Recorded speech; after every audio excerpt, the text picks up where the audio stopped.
nasa 400. Pero hindi ko lang alam kung kaya sa 400 to. Ayan siya.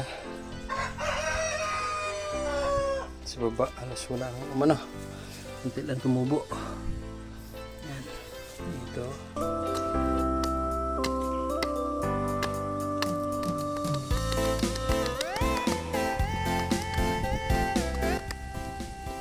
Good day mga kasilaw, no?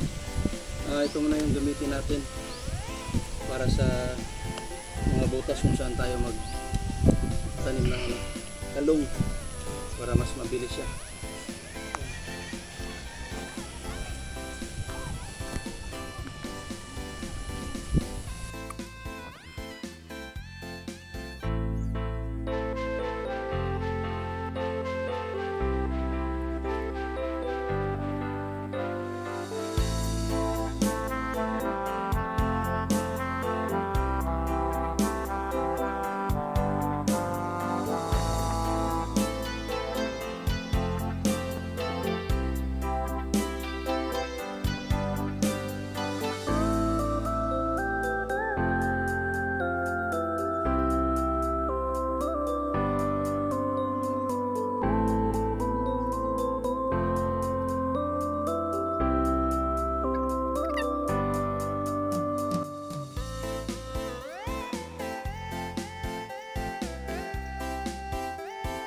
Ito na mga kasilaw, no?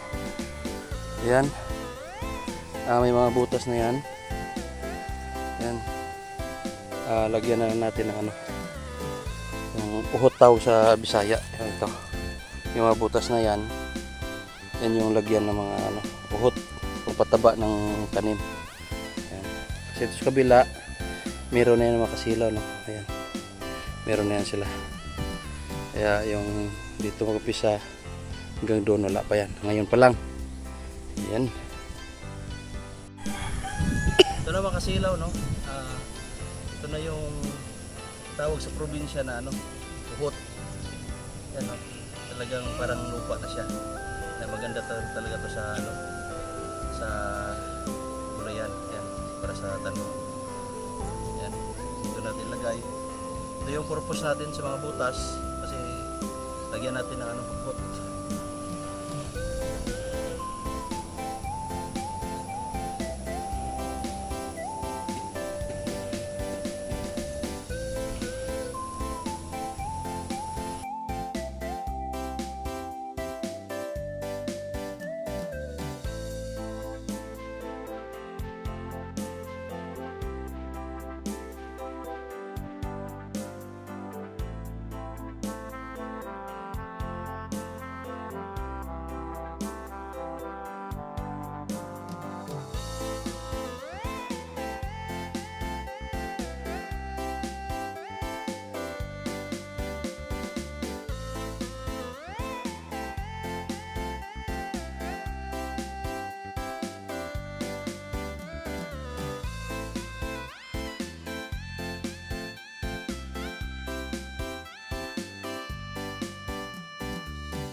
Yan mga kasilaw, no? Nagbabadya na namang ulan. Kaya tigil na naman yung gawa namin ngayon dito.